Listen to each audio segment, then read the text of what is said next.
सुशांत सिंह राजपूत वाले मामले में कई बड़ी चीजें निकल के आने के बाद भी आज ये मामला पेंडिंग क्यों है?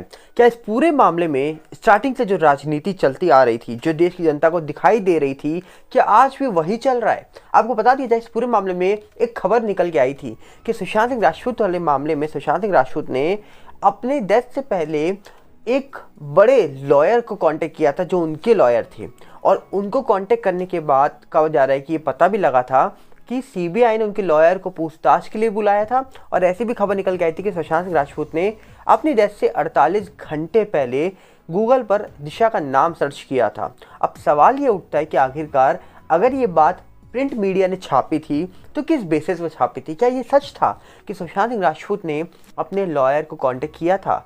और इस पूरे मामले में शुरुआत से ही कई ऐसी बातें निकल के आने के बाद भी आज ये मामला किस मोड़ पर है कोई नहीं जानता। इस पूरे मामले में कई ऐसी बातें जो प्रिंट मीडिया छापती रहती है, प्रिंट मीडिया ने छापी होगी, और उनके बारे में अगर हम बात करें तो कई सवाल उठ जाएंगे। आपको बता दिया जाए, इस पूरे मामले में स्टार्टिंग से हम देख रहे हैं कि किस तरीके से इस पूरे मामले में अलग अलग लोग निकल के आते हैं, अलग अलग बातें होती हैं, अलग अलग लोग बातें करके बयान देकर चले जाते हैं, और फिर ये मामला ठंडा पड़ जाता है। फिर अचानक से कुछ लोग निकल के आते हैं और ये फिर मामला गर्म होता है, और फिर इस मामले में लोगों के बयान निकल के आते हैं और अचानक से फिर मामला ठंडा हो जाता है। पर इस पूरे मामले में सबसे अहम बात यह है कि इस मामले में अगर हम ध्यान दें और अगर सर्च करें तो गूगल पर ही कई ऐसी बातें निकल के आती है। जैसे आज मैंने सर्च किया तो ये निकल के आया कि इस पूरे मामले में सुशांत सिंह राजपूत डेथ से पहले अपने लॉयर को कांटेक्ट किया था, और कहा जा रहा है कि 48 घंटे पहले उन्होंने दिशा का नाम भी गूगल किया था। और कहा जा रहा है कि दिशा डेथ होने के बाद एक खबर भी निकल के आई थी, जैसे अभी सुशांत सिंह राजपूत जी की जो सिस्टर थी उन्होंने प्रदीप भंडारी जी के शो में एक दावा किया था कि सुशांत ने मुझे दिशा के डेथ के बाद कॉल किया था और ये बोला था कि वो लोग मुझे भी नहीं छोड़ेंगे। अब ये बातों को कनेक्ट किया जाए तो यही लगता है कि क्या ये मामला सही में कनेक्ट है?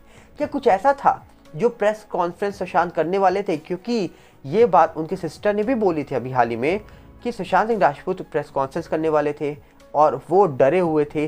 50 सिम क्यों बदली गई बार बार?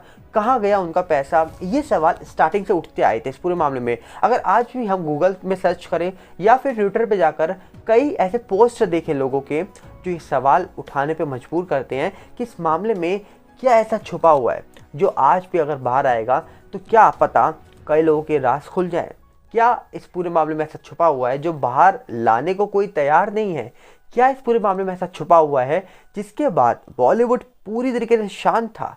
आखिरकार ये मामला सिंपल है या बहुत ही ज़्यादा टेढ़ा मामला है? क्योंकि इस मामले में कुछ भी सिंपल नहीं दिखाई दिया स्टार्टिंग से ही। इस पूरे मामले में स्टार्टिंग से ही दिखाई दिया था कि किस तरीके से इस मामले में कई ऐसी बातें हैं जो छुपी हुई हैं, कई ऐसी बातें हैं जिनसे पर्दा उठेगा, पर कब उठेगा ये कोई नहीं जानता।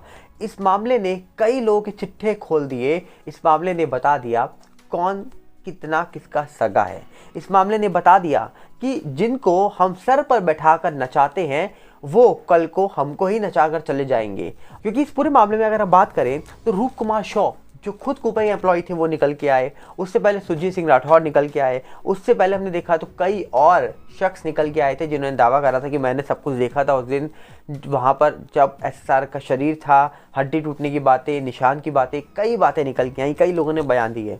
पर अचानक से वो लोग गायब कहाँ हो गए, ये सवाल आज भी पड़ा हुआ है। इस मामले के बाद देखा आपने किस तरीके से बहुत सारे लोग एक्सपोज हुए, कई लोगों की रियलिटी बाहर निकल के आई। जैसे मिस्टर अंबानी के घर के बाहर जेलेटिन स्टिक्स मिली, उसमें कई मामले हुए। उसके बाद एक पर्सन जिसकी कार यूज़ करी गई थी उसकी कहा जा रहा है कि बॉडी भी मिली पानी के पास, और उसके जो सबूत थे वो भी कोई पानी के अंदर फेंक दिए गए थे। तो सवाल यही उठ जाता है कि भाई साहब, सुशांत सिंह राजपूत वाले मामले में कैमरा कहाँ गया, प्रूफ कहाँ गए? क्योंकि इस पूरे मामले में स्टार्टिंग से एक बात निकल के आ रही थी कि क्या इस पूरे मामले के जो प्रूफ थे, सबूत थे, वो नष्ट कर दिए गए थे? क्या आखिरकार इस पूरे मामले में ऐसा छुपा हुआ है जो आज भी बाहर आने को तैयार नहीं है? क्या आखिरकार इस पूरे मामले में ऐसा छुपा है जो शायद आज नहीं तो कल बाहर आएगा ही? क्योंकि कहते हैं न्याय या तो नीचे वाला देता है या ऊपर वाला देता है। अब जिस तरीके से सुशांत सिंह राजपूत को न्याय, जितना भी न्याय मिला है अभी तक, ये मुझे लगता है कि ऊपर वाले की मेहरबानी से ही मिला है। क्योंकि नीचे वालों ने काम किया पर अभी वो नीचे वाले लोग कहाँ पर हैं ये कोई नहीं जानता। तो ऊपर वाले से ही विश्वास कर लेते हैं, उस पर ही विश्वास करते हैं, क्योंकि उन्होंने ही पिछले 2 साल में बहुत सारे लोगों को एक्सपोज कर दिया। और जिस तरीके से मामला निकल के आया था, लग रहा था कि कहीं ना कहीं इस मामले का सच बाहर आएगा। क्योंकि सुशांत सिंह राजपूत वाले मामला होने के बाद कई ऐसी चीज़ें हुई, जैसे बड़ी बड़ी एजेंसीज निकल के आई, ईडी आई, एनसीबी आई, साथ में कहा जा रहा था कि सीबीआई आई। सीबीआई ने जांच भी करी, जांच के बाद अचानक से कोई बयान नहीं दिया, जिसके बाद स्वामी जी निकल के आए। स्वामी जी ने सीबीआई से जवाब मांगा, सीबीआई ने उनको लेटर में जवाब भी दिया। अचानक से उसके बाद ईडी जो आई थी वो गायब हो जाती है। एनसीबी जांच कर रही थी।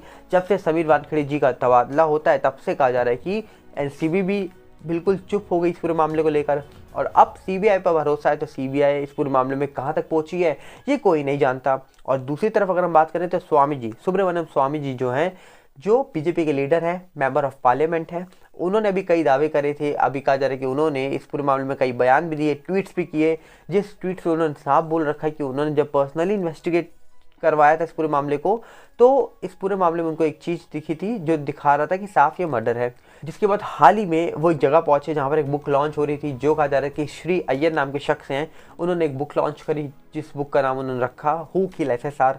उस बुक के अंदर ऐसा क्या है जो इस पूरे मामले का कुछ ऐसा सच बता सकता है, ये कोई नहीं जानता।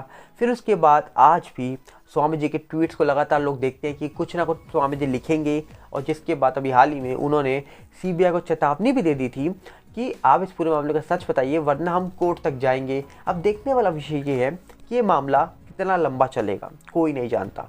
इस मामले का फाइनल कंक्लूजन निकलने में वक्त जरूर लग रहा है, पर उम्मीद है इस मामले का फाइनल कंक्लूजन जब निकलेगा तो हो सकता है बहुत बड़ी चीज़ें, बहुत बड़े सच सामने निकल के आ जाए जो शायद आपको और हमको चौंका दे। अब देखते हैं इस पूरे मामले में क्या निकल के आएगा, क्योंकि सवाल कई सारे शुरुआत से उठे थे, और इस मामले में कई ऐसे सवाल जिनके जवाब शायद आज देश की जनता जानना चाहती है, देश की जनता सुनना चाहती है। और कहीं ना कहीं जो विश्वास बड़ी एजेंसीज में बना हुआ है देश की जनता का, जो विश्वास सरकारों पे बना हुआ है देश की जनता का, वो टूटे ना, हम यही कामना करते हैं। देखने वाला विषय है कि इस पूरे मामले में अंत में क्या कंक्लूजन निकल के आएगा। अब आपको क्या लगता है ये तो हम नहीं जानते, पर आपसे हम रिक्वेस्ट जरूर करेंगे कि आप अपनी राय कमेंट्स में जरूर रखिएगा कि आपको क्या लगता है ये मामला कहाँ तक पहुँच चुका होगा। इस मामले में कुछ भी अगर सीबीआई को मिला होगा तो आपको क्या लगता है ये मामला किस और जाता हुआ आपको दिखाई दे रहा है। और दूसरी तरफ अगर हम बात करें तो आपसे हम अपील हमेशा करते हैं कि आप हमारे टेलीग्राम चैनल और फेसबुक चैनल के साथ जुड़ जाइए, जिसका लिंक डिस्क्रिप्शन में है। और हम यहाँ पर किसी की भावना को टेस्ट नहीं कर रहे हैं, बस यही सवाल कर रहे हैं जो पिछले 2-2.5 साल से जांच चल रही है उसका एक फाइनल कंक्लूजन निकल के आए, ताकि देश की जनता को पता लग सके कि उनके देश की जो एजेंसीज हैं उन्होंने जो जाँच करी है उस जाँच में क्या पाया है।